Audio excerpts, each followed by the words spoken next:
Bismillahirrahmanirrahim.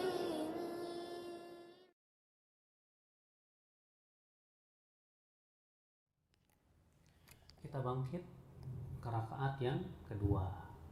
Maka kita lakukan seperti yang kita lakukan di rakaat yang pertama. Kemudian terus kita ruku, kemudian sami Allahu liman hamidah, kemudian sujud. Kemudian kita tahiyat. Ya. Kenapa? Ya. Ketika kita tahiyat, at-tahiyatu lillah, terjadi ikhtilaf para ulama. Apakah ketika kita tahiyat itu disunahkan menggerak-gerakan atau tidak? Karena ada satu hadis yang diriwayatkan Nasai dari hadis Zaidah bin Qudamah yang disebutkan dalam hadis itu yuharrikuha yad'u biha, adalah Nabi SAW menggerak-gerakannya, berdoa dengannya. Ya, menggerak-gerakannya, berdoa dengannya. Dan ini menjadi perselisihan para ulama. Pertama, apakah riwayat menggerakkan ini sahih atau dhaif? Sebagian ulama mengatakan dhaif karena bersendirian padanya Zaidah bin Qudamah, sementara 22 perawi lain yang lebih thiqah dari Zaidah meriwayatkan dengan tanpa lafaz menggerakkan, tapi hanya sebatas isyarat saja. Sementara sebagian ulama mengatakan sahih karena Zaidah bin Qudamah seorang perawi yang thiqah dan thabit. Bahkan di situ Zaidah menceritakan ada sebuah cerita. Disebutkan dalam cerita itu bahwasanya para sahabat di musim dingin mereka memakai jubah-jubah dan terlihat jubahnya bergerak-gerak. Dan ini menunjukkan bahwa Zaidah betul-betul hafal. Sehingga ya, ini disebut dengan ziyadatul thiqah, tambahan perawi yang thiqah. Dan ini kepada pendapat ini saya condong. Ya. Dan saya belum mendapatkan satupun ulama terdahulu yang mendhaifkan hadis tersebut. Cuma apa ya, Syekh Abu Ishaq Al-Khuwaini memberikan faidah kepada kita cara menggerakkannya. Jadi ketika menggerakkan itu bukan begini. Ya. Kata Syekh Abu Ishaq, aku pernah sholat di sisi Syekh Albani lalu aku gerakan begini. Setelah sholat aku tegur Syekh Albani dan berkata, itu namanya bukan menggerakkan, tapi itu namanya naik turun. Jadi bagaimana Tuhan menggerakkan? Kata beliau, begini caranya. Cukup sedikit saja Pak menggerakkannya. Ya. Jadi bukan begini, tapi cukup sebegini nih. Ini menggerakkan namanya. Juga dikarenakan Pak, ya. Ketika kita sholat disebutkan dalam riwayat bahwa Nabi SAW apabila tahiyat mata beliau tidak lebih dari ujung kuku. Nah kalau begini pusing ya Pak, pusing nggak kelihatan. Ya, tapi kalau kita sedikit begini akan terlihat. Dan sebagian ulama seperti Syekh bin Baz mengatakan bahwa menggerakkan itu disunahkan ketika berdoa saja.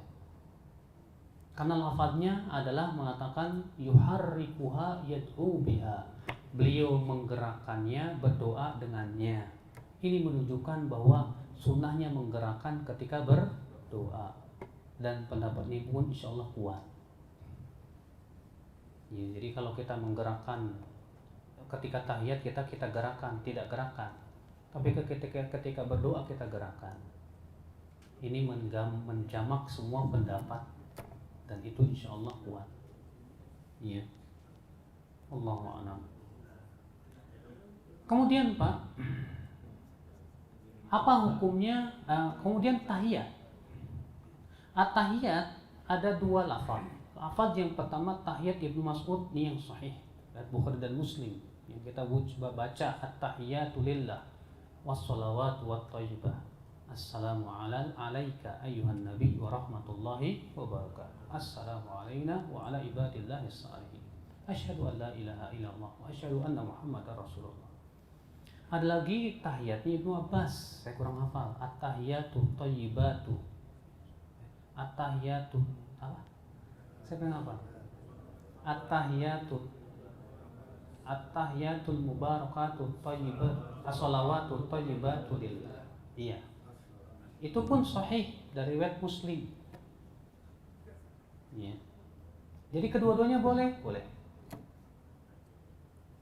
Namun terjadi ikhtilaf. Apakah setelah Rasulullah SAW wafat itu kita ucapkan assalamu alayka ayyuhan nabi wa rahmatullahi wabarakatuh, atau kita ucapkan assalamu alan nabi wa rahmatullahi wabarakatuh? Sebagian ulama berpendapat yang sunnah adalah kita ucapkan assalamu alan nabi wa rahmatullahi wabarakatuh. Ini pendapat Ibnu Hajar yang dibela oleh Ibnu Hajar Al-Asqalani dalam kitab beliau Fathul Bari, di mana beliau membawakan riwayat dari sebagian sahabat, dahulu ketika Rasulullah masih hidup kami mengucapkan assalamu alayka ayyuhan nabi wa rahmatullahi wabarakatuh, tapi ketika Rasulullah telah meninggal dunia kami mengucapkan assalamu alan nabi wa rahmatullahi wabarakatuh. Kata Ibnu Mas'ud, kata Ibnu Hajar Al-Asqalani, dan riwayat sahabat ini tidak ada yang mengingkari dari sahabat yang lainnya. Sementara sebagian ulama mengatakan tetap kita ucapkan seperti yang Rasul ajarkan. Apa itu? Assalamu alayka ayyuhan nabi wa rahmatullahi wabarakatuh. Iya, saya lebih condong kepada pendapat Ibnu Hajar karena adanya riwayat itu dari para sahabat. Tapi saya tidak menyalahkan juga orang yang mengucapkan assalamu alayka ayyuhan nabiyyu wa rahmatullahi wabarakatuh. Silakan. Kemudian apa hukumnya sholawat? Sebagian ulama mengatakan dari pendapat jumhur, untuk tahiyat awal sholawat itu hukumnya sunnah saja, sedangkan tahiyat akhir wajib. Tapi pendapat yang kuat insya Allah dari pendapat yang dipilih oleh Ibnu Qayyim, bahwa sholawat itu sunnah baik tahiyat awal maupun tahiyat akhir, karena tidak ada satupun hadis yang memerintahkan sholawat dan mewajibkannya di saat tahiyat baik awal maupun akhir. Yang ada hanya perbuatan dari Nabi Shallallahu Alaihi Wasallam. Ya, namun tetap disunahkan Pak, baik di tahiyat awal maupun tahiyat akhir. Ya, nah itu Pak.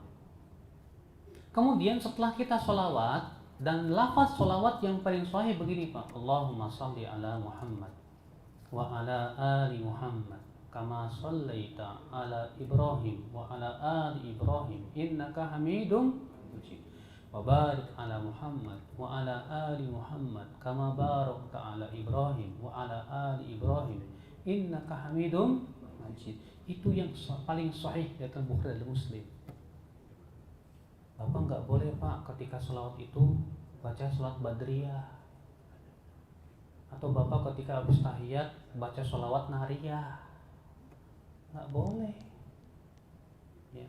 Gimana kalau Bapak baca sholawat itu ketika sholat itu, tahiyat itu baca sholawat nariyah? Nggak boleh kata para ulama. Kenapa? Itu bukan sholawat yang diajarkan oleh Nabi Shallallahu Alaihi Wasallam, wala sholat badriyah dan yang lainnya. Yang disyariatkan itu adalah membaca sholawat yang diajarkan oleh Nabi Shallallahu Alaihi Wasallam dalam hadis-hadis yang sahih. Ya. Kemudian setelah sholawat kita dianjurkan Pak untuk berlindung dari 4 perkara. Apa itu? Allahumma inni a'udzubika min adzabi jahannam wa min adzabil qabr wa min fitnatil mahya wal mamati wa min syarri fitnatil masihid dajjal. Dalam satu ayat yang lain ada tambahan wa minal ma'tham wal maghram. Ya. Dan juga boleh kita mengucapkan doa Allahumma a'inni ala dzikrika wa syukrika wa husni ibadatika. Boleh juga kita ucapkan doa-doa yang lainnya, karena yang sebelum salam itu termasuk tuh tempat yang dianjurkan untuk apa? Banyak berdoa. Kemudian kita salam. Assalamualaikum warahmatullah. Assalamualaikum warahmatullah, atau Assalamualaikum warahmatullahi wabarakatuh. Assalamualaikum warahmatullahi wabarakatuh, atau Assalamualaikum warahmatullahi wabarakatuh. Assalamualaikum warahmatullah. Ya. Selesai.